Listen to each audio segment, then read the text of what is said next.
Welcome to the American Geophysical Union's Equitable and Inclusive Decision-Making Program, Module 1, The Big Picture. In this first module, we begin by inviting AGU leaders to share their views on the organization's commitment to ethics, equity, and inclusion, and how this commitment relates to the goals of the program. Hello, I'm Susan Lozier, the 2019-20 President-elect of AGU and the 21-22 AGU President. Welcome to this session, and thanks for your willingness to learn about what it takes to create a community and broader STEM enterprise that is both more equitable and more inclusive. I'm pleased to introduce you to a new AGU learning module on ethical and inclusive decision-making.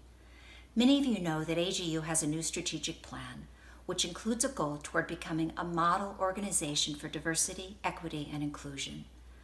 As an AGU volunteer, an AGU member, or a member or ally of the STEM community, you play a crucial role in helping to achieve that goal.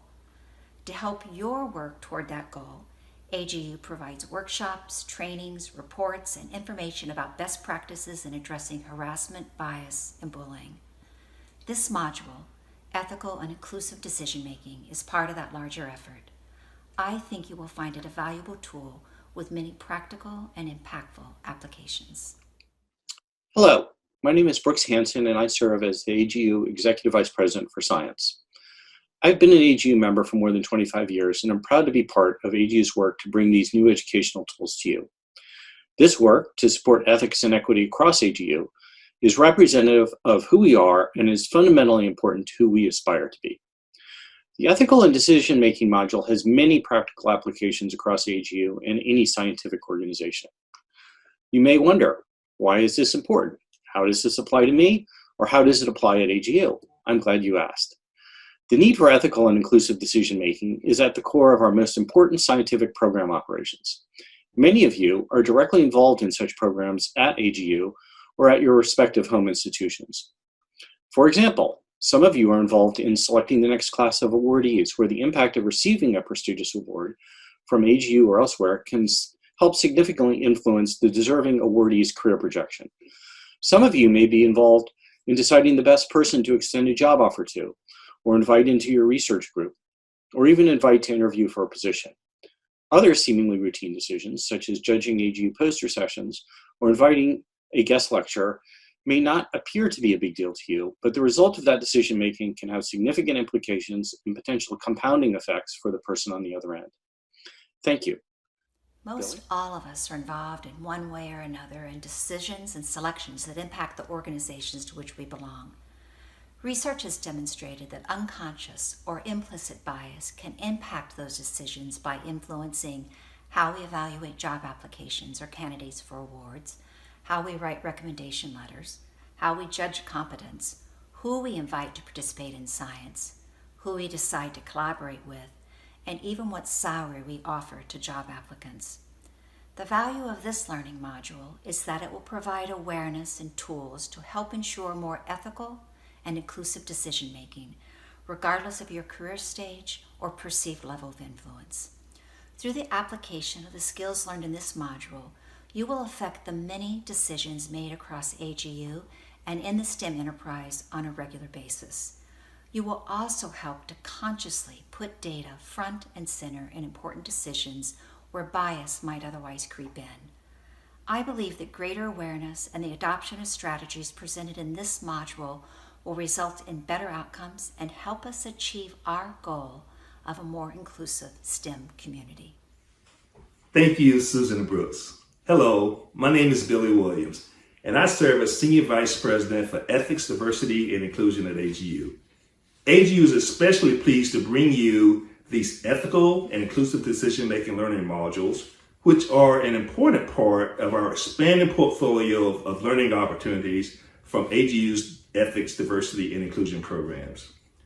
In the videos that follow, you will learn the definition of ethical and inclusive decision-making, what unconscious bias is, the research behind unconscious bias, and how it influences decisions, the potential impact that can occur when less than ideal decision-making practices are used across the STEM enterprise, how you can recognize and improve decision-making practices in AGU programs and in your home institutions. And finally, new tools and actions you can take to become more aware and positively engaged member of the STEM community. By practicing the techniques provided in this learning module, you will reduce the impact of bias in decision-making and help promote and improve decision-making practices across AGU and in your daily professional work. Thank you for participating. We welcome your feedback at the end of the session.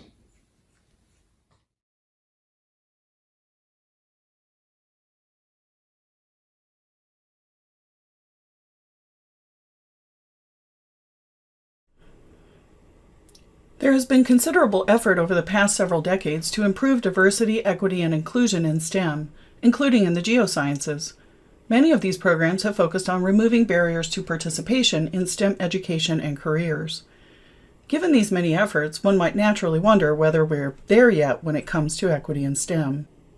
On the bright side, efforts to broaden participation have led to progress when it comes to addressing gender gaps in STEM, including the geosciences. The gender gap in geosciences education has steadily closed over recent decades. Increasing numbers of women are completing both undergraduate and graduate degrees in geosciences. In 1996, only 23% of geoscience doctorates were awarded to women. In 2018, that number had risen to 49%, a figure that approaches parity in geoscience training. Similar gains are noted in undergraduate degree completion, with 43% of undergraduate geoscience degrees awarded to women in 2017. Importantly, these increases have occurred at a time when the overall number of geoscience degrees has also steadily risen. Thus, overall, there are many more qualified women geosciences in the talent pool today than in the past. Despite the steady rise in the number of women completing geoscience degrees, women remain underrepresented in the geoscience workforce. Less than 1/5 of women with terminal geoscience degrees work in any geoscience employment sector. Although some women with geoscience degrees work in other areas of STEM, women with terminal geoscience degrees are about twice as likely to work in non-STEM employment. Employment in academic roles for women in geosciences is somewhat more promising. Although the percentage of women in geoscience faculty roles has almost doubled since 2006, their total representation remains low. Only about 25% of geoscience faculty are women, and most are either untenured or in non-tenurable roles. Across subdisciplines, there is much variability in women's representation. Women are least represented among faculty in engineering geology, and most represented among faculty in earth science education. In contrast to progress toward gender parity, racial and ethnic diversity has stagnated in the geosciences. As Barnard and Cooperdeck noted in their 2018 analysis, there's been no progress on racial and ethnic diversity in the geosciences in the past 40 years. As NSF's most recent report on STEM degree outcomes in the U.S. also illustrates, only 15% of doctoral degrees in geosciences were conferred to individuals who identified with any historically underrepresented racial or ethnic group. Less than 1% of degrees were awarded to individuals who identified as African American or Native American. 5% were awarded to individuals identifying as Hispanic or Latino. About 6% to those identifying as Asian. In contrast, in 2018, 81% of doctoral degrees in geoscience disciplines were conferred to individuals identifying as white. Although these disparities in participation mirror barriers in other STEM fields, the geosciences continue to lag behind many other STEM disciplines when it comes to increasing racial and ethnic representation. Other evidence of inequalities in STEM can be found in studies of salary, career progression, and recognition, and workplace climate. For example, the most recent National Science Board report on science and engineering indicators documents a persistent gap in salaries in the STEM fields. STEM women earn about 20% less than men across disciplines. Even when controlling for factors that might explain higher salaries, such as education and length of employment, men earn 9% more than women. With regard to race and ethnicity, whites and Asians tend to earn more than all other racial and ethnic groups in STEM roles. Not surprisingly, men advance more rapidly in STEM academic roles. In an analysis of NSF postdoctoral survey data, Stewart and Valian found that men, compared to women, were significantly more likely to advance through the assistant and associate ranks to become full professors. and they're more likely to do so within 10 years of achieving their PhDs. Importantly, this trend reverses when looking at gender and health science fields and psychological science, where women are better represented, suggesting these are disciplinary rather than individual differences in career progression. When it comes to recognition and visibility in STEM, women and members of historically underrepresented racial and ethnic groups are less likely to be invited to participate as keynote or conference panelists, less likely to serve on editorial review boards, serve as editors of top journals, or serve in academic leadership roles. Finally, women and members of historically marginalized racial and ethnic groups also report more negative workplace experiences, including more incivility, identity bias, and sexual harassment. These workplace climate factors can have negative impacts not only on well-being and workplace satisfaction, but also on productivity and opportunities for collaboration that enhance career outcomes. In sum, the evidence is clear that disparities in equity and inclusion persist in STEM disciplines even within earth and space sciences. Why then do they persist? Although there's evidence of explicit bias in academia and scientific settings, the research suggests that more subtle, often unintentional biases may account for much of the inequality that we see in these disciplines. Disparate outcomes in STEM are a product of policies and practices that have historically favored the participation and success of some groups relative to others, coupled with unintentional biases in human judgment. Research suggests human decision-making can easily be derailed by any number of unintentional cognitive and motivational biases. As scientists, objectivity and impartiality are the hallmarks of our profession and fundamental to experimental science. It's natural to assume, then, that as scientists we might be immune to biases in general, even these more subtle and unintentional ones. But empirical studies suggest that even scientists may be susceptible to unintended biases in decision-making. For example, Ullman and Cohen conducted a series of studies to understand whether our perception of ourselves as fair and objective might ironically make us more biased. To do this, they first created a pair of resumes for fictional job candidates. The candidates' credentials were carefully developed to be equivalent in terms of prior experience and qualifications. Only the name, which indicated the candidate's gender, was manipulated across the resumes. They then invited research subjects to evaluate the candidates' resumes and decide who might be best suited for the job. Because the two resumes were experimentally designed to be equivalent, we would expect people to rate the two candidates similarly and not to have a preference for the male or the female candidate. And that's what they found in their baseline condition. When people were simply instructed to read these equivalent resumes, people rated the candidates as equally qualified and were equally likely to prefer the male or the female candidate for the position. But some of their participants were asked to do an additional task before reading the resumes. These participants completed a survey inviting them to reflect on their self-perceptions about being fair and objective. When these participants reviewed the resumes, their responses reflected a reliable preference for the male candidate's resume, rating him as more qualified than the female candidate. So what happened here? When the participants in the study were primed to think about their own fairness, these self-perceptions increased their confidence in their own self-judgments and beliefs, including their stereotypic beliefs about gender and employment. Relying on their gut reactions led them to rely less on the data right in front of them.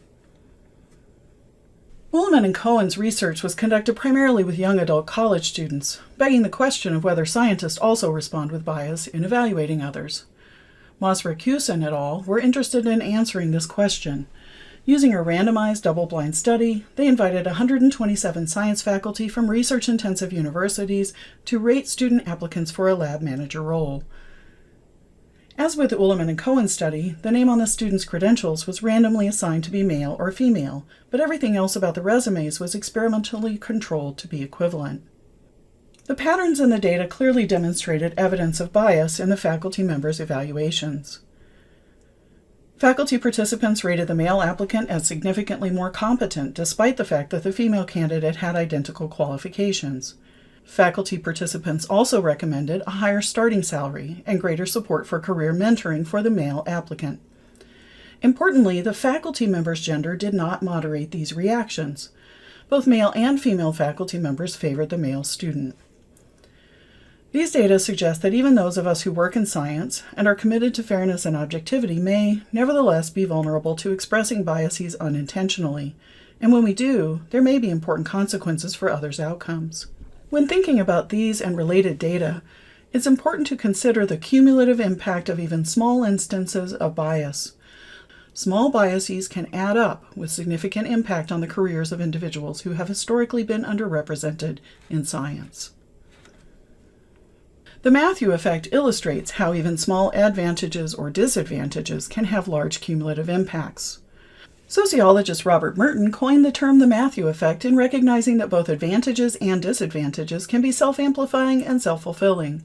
Scientists who have early advantages in their careers, in funding, publication, and even invitations to speak, are likely to accumulate even greater advantage over time.